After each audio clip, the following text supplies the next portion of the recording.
Então, continuando o vídeo, que eu interrompi para atender um telefonema, durante a República Velha, dominada pelas oligarquias de São Paulo e Minas Gerais, e, em segundo plano, pelas oligarquias do Nordeste do Rio Grande do Sul, em papel subordinado, os militares não estão diretamente no poder, mas provocam uma instabilidade muito grande em vários momentos dessa Primeira República. Há um texto que é fundamental para entender esse assunto, que é um trabalho já clássico, que é do José Murilo de Carvalho, publicado também na História Geral da Civilização Brasileira, que se chama As Forças Armadas na Primeira República, o Poder Desestabilizador. Então, nesse trabalho, ele mostra como as diversas missões que passaram pelo Brasil, a missão francesa, no sentido de modernizar o exército brasileiro, como outras políticas que foram colocadas em práticas, isso tudo levou a que os militares assumissem determinadas posições políticas, de certa maneira, contrárias ao universo político das oligarquias. E tudo isso se refletiu no chamado movimento tenentista, que eclodiu em 1922, a partir da revolta do forte, dos 18 do Forte de Copacabana, e se desenrolou desde então até o final da década de 30, na coluna Prestes, que atravessou boa parte do território brasileiro, desafiando o poder das oligarquias. Então, o tenentismo foi um fenômeno importantíssimo e muito estudado até os anos 80. Né? Qual foi o significado? Ele representava o quê? Representava as classes médias, representava um poder autônomo, militar, enfim. Qual é o significado desse movimento? Nós também deixamos de estudar o assunto, passamos a ignorar essa questão a partir dos anos 80, mas até os anos 80 muitos trabalhos foram feitos sobre o assunto.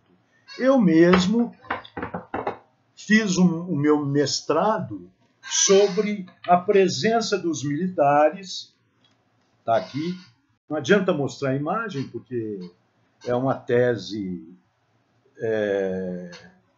em xerox que está aqui, eu nunca publiquei. Eu comecei a estudar esse assunto dos militares, a presença dos militares no governo Vargas, na década de 70. Então, estudei como os militares foram peças essenciais no governo Vargas, durante todo o tempo, de 30 a 45. Né? Mas que militares foram esses? Aqueles que sobraram do tenentismo e que depois darão apoio ao Vargas, serão promovidos, muitos serão generais e serão quase que atores fundamentais do no governo Vargas. No final da década de 20, houve um racha no tenentismo. Prestes adere ao comunismo em 28, se eu não me engano, ou 1929, adere ao comunismo e, enquanto a outra parte dos tenentes vai seguir com o Vargas na Revolução e tomam o poder. Vargas chegou a convidar Luiz Carlos Prestes para ser o seu comandante militar. Lira Neto, na sua biografia sobre Getúlio Vargas, mostra isso. Eles tiveram 2 ou 3 encontros, mas o Luiz Carlos Prestes se negou veementemente a apoiar a chamada Aliança Liberal e depois a apoiar a Revolução de 30. Então já logo estiveram na oposição. Enquanto isso, Vargas se apoiou naqueles militares remanescentes do tenentismo, Juarez Távora, que era um dos mais importantes, e muitos outros, e ficou no poder com essa presença militar marcante. Em 1935, o Partido Comunista, liderado por Prestes, articula uma tentativa de derrubada do governo Vargas, o que foi chamado de intentona comunista.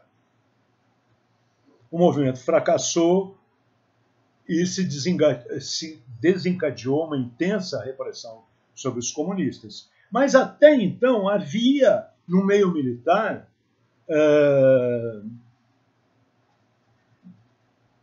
vários oficiais, inclusive de alta patente, que eram de esquerda, alguns até comunistas. O Partido Comunista tinha presença no meio militar. Desde então, com a repressão, houve uma depuração, não é?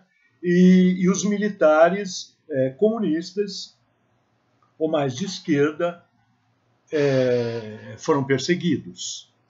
Mas, ainda assim, a presença militar continuou muito forte. E continua depois do governo Vargas. Em 1945, eles depõem Vargas, mas voltam com Eurico Gaspar Dutra, apoiado pelo próprio Vargas. E no período que vai até 64, depois de Juscelino, depois do suicídio de Vargas, até Juscelino, Jânio e Jango, há várias conspirações militares em curso no Brasil e em 64 eles tomam o poder e permanecem durante 21 anos no poder.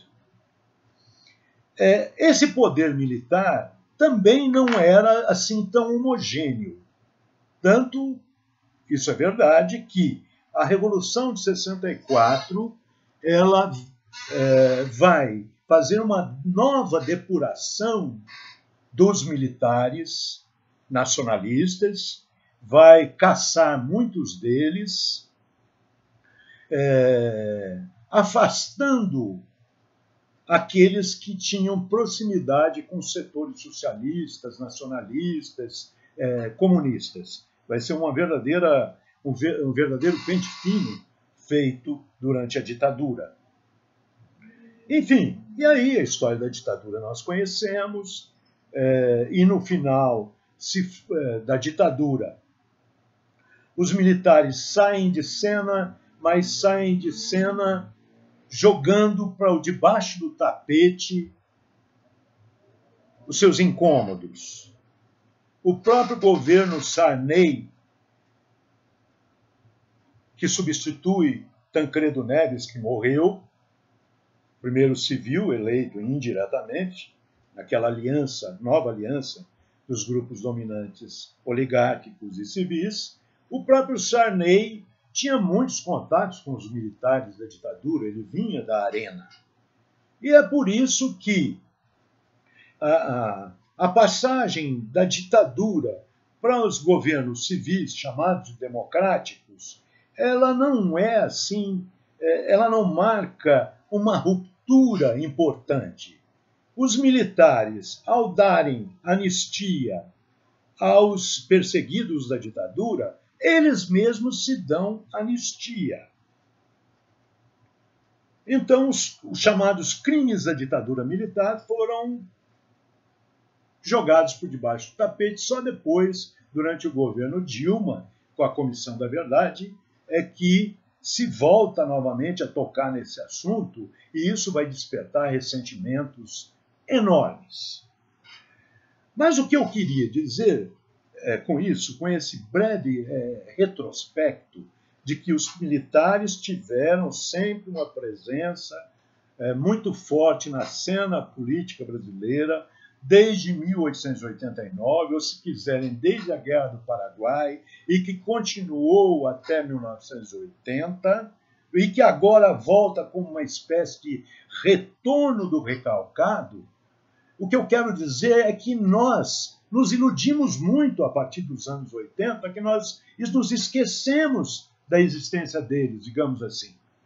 Os militares continuaram existindo e não foram feitas mudanças sérias nessa relação entre militares e civis. Eles juraram obedecer à Constituição, de certa forma obedeceram, porém,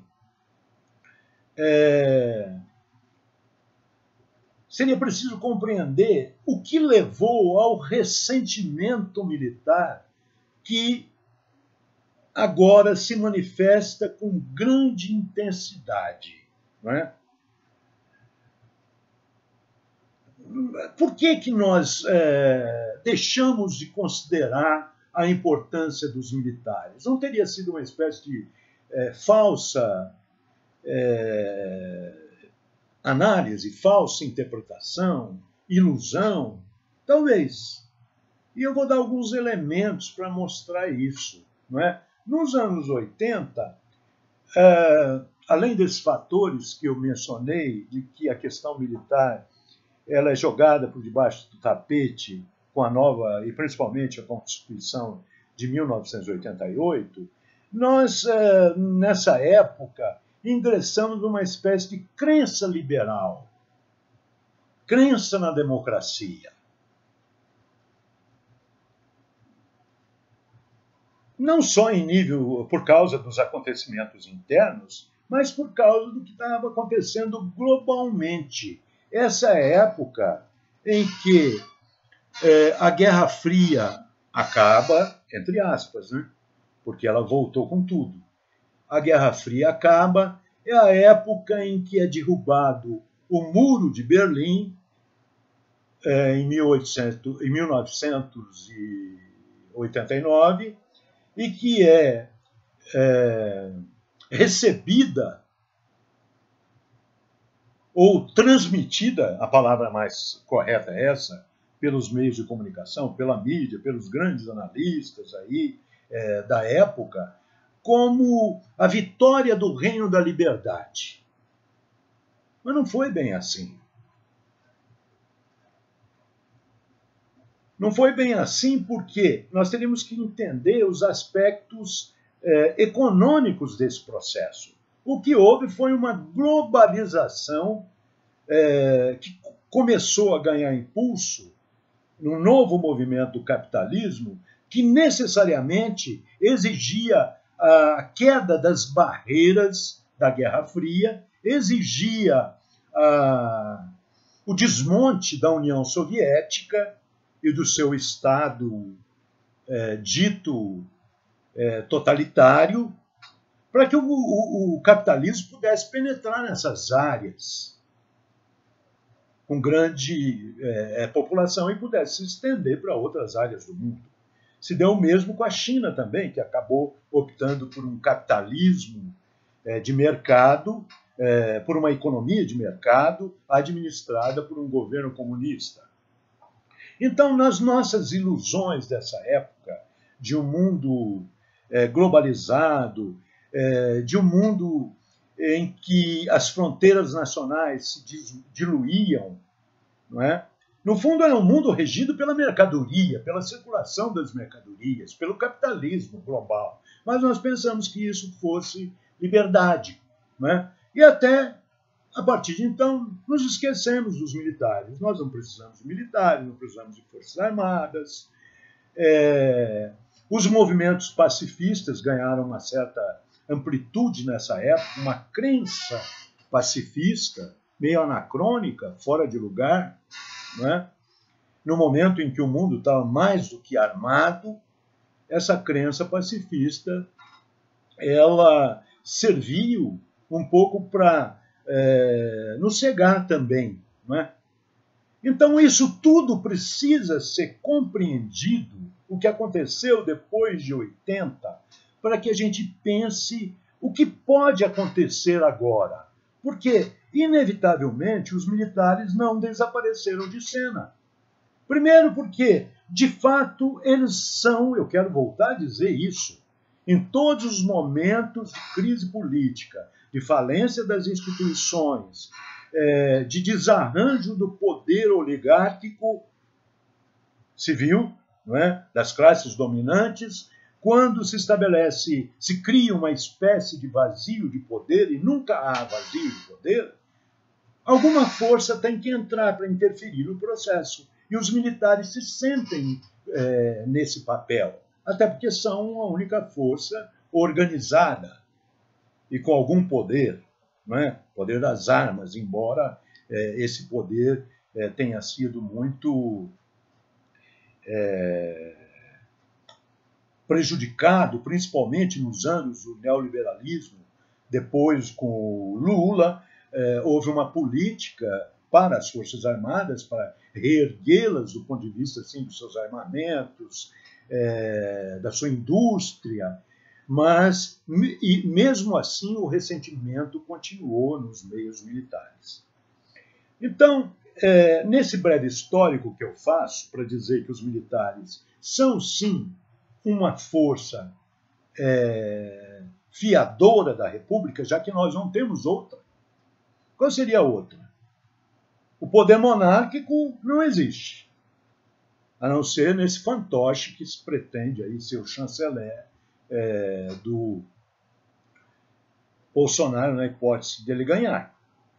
Então, o poder monárquico não existe. A soberania popular no Brasil nunca se estabeleceu de verdade, porque nunca tivemos uma revolução, né? Nunca tivemos uma ruptura, né? E motivada realmente pela soberania, vinda de baixo, pela soberania popular. O mais próximo que a gente chegou disso foi em 1930, com Getúlio Vargas, não é?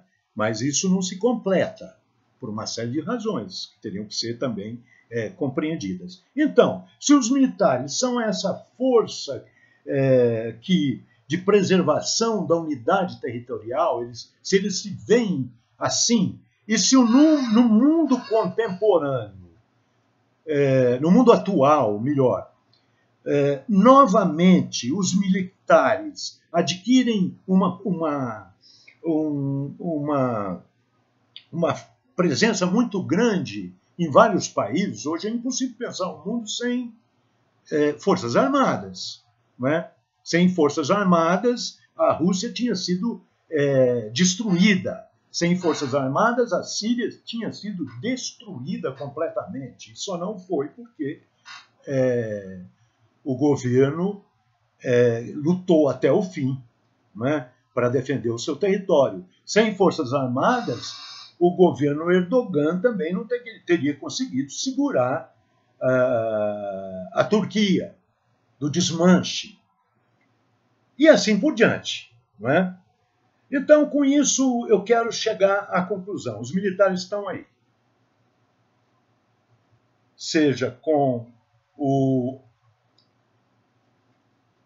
Bolsonaro, seja com o Haddad. Vamos pensar nessas duas possibilidades e eu quero lançar algumas hipóteses hoje, há 2 dias, véspera da eleição, o que pode ocorrer. Se Bolsonaro ganhar, primeiro. A impressão que eu tenho, e é uma impressão, é que os militares embarcaram na candidatura Bolsonaro porque ela poderia provocar algo muito mais danoso nas Forças Armadas, que seria a quebra da hierarquia militar. Que isso, para a corporação militar, é inadmissível. Então, vendo que ele havia ganhado uma popularidade muito grande no meio civil e nas tropas, com uma força indomável, com esse neofascismo grotesco, com essa caricatura que ele representa, e sem projeto, o alto comando militar me parece que está conduzindo essa candidatura, está por trás dessa candidatura. Se lembram que o general Mourão, tempos atrás, fez uma declaração de que as Forças Armadas, ou o Exército particularmente, estava de olho no processo eleitoral e estava agindo por aproximações sucessivas. Uma dessas aproximações foi colocar Mourão como vice de Bolsonaro. Bolsonaro não poderá agir sozinho. Só que esses militares que estão do lado do Mourão são militares que vêm daquela época, são herdeiros dos militares da linha dura, não é? Dos mais ditatoriais, o Etchegóin, o Mourão, general Heleno, vários outros. Não é? E tem o alto comando militar por trás que está um pouco supervisionando esse processo. Então, a minha hipótese é que Bolsonaro não vai mandar nada. Então, esse neofascismo dele é apenas uma balela. Ele será controlado pelos militares. E aí o que importa saber qual é o projeto que esses militares estão articulando. Porque até então o projeto que as Forças Armadas tinham era o projeto ainda da Segurança Nacional, projeto anticomunista do pós-guerra, não é? E de 64. Como não houve, a partir de 1980, reforma da doutrina militar, não exigimos isso, não exigimos uma mudança na doutrina militar, confiamos que eles apenas obedecessem à Constituição, não houve uma reforma do ensino militar, do treinamento militar, então, se os militares vão tutelar ou cercear as loucuras do Bolsonaro, nós temos que tentar pensar que projeto que eles têm. É o projeto entreguista completo? É a guerra contra a Venezuela? É a associação mesmo com as forças militares da OTAN, do Império, etc. A coesão em torno disso? Não há divisão interna nenhuma? Eu não tenho certeza disso. Eu estou colocando como pergunta, já que nós deixamos de estudar o assunto dos anos 80 para cá, não é? Nós não estamos preparados para responder essa pergunta, eu não tenho certeza, mas o que eu tenho uma certa convicção é que Bolsonaro não vai governar. Quem vai governar serão os militares disfarçados e legitimados por esse poder civil. Por quanto tempo não sabemos, porque, além disso, Bolsonaro está doente. Uma doença também estranha, que especula-se que possa ser câncer, que o esfaqueamento tenha sido apenas para dissimular uma cirurgia para a tirada de um tumor cancerígeno. Então, não sabemos da evolução também da saúde do Bolsonaro. Mas ele será controlado, eu tenho certeza que ele será controlado. Para onde, não sabemos. Na hipótese do Fernando Haddad ganhar, essa força militar continuará presente. Porque o ressentimento dos militares é muito forte, nos quartéis Bolsonaro tem grande força, né? Eles acreditam na ideia de que devem salvar o país. Há uma grande parte da população que confia nos militares, mesmo que não aceitem uma ditadura militar, confiam no papel dos militares como essa força, como essa instituição moderadora, esse poder moderador. Por essa razão, eu acho que o bolsonarismo é muito mais algo que nos cega.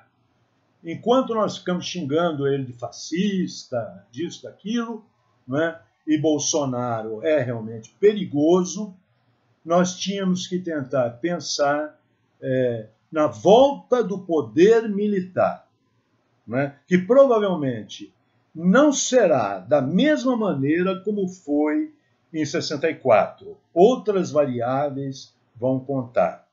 E nós vamos ter que nos aproximar dos militares para um projeto de soberania nacional, caso nós queiramos recuperar esse país, mesmo com Haddad. Então eu termino por aqui. Eu não podia deixar de falar sobre esse assunto, porque eu estava, inclusive, muito tenso. Eu falei, eu quero deixar registrado isso, porque me parece que nós estamos ignorando algo que é da história brasileira. Tem mais de 100 anos isso.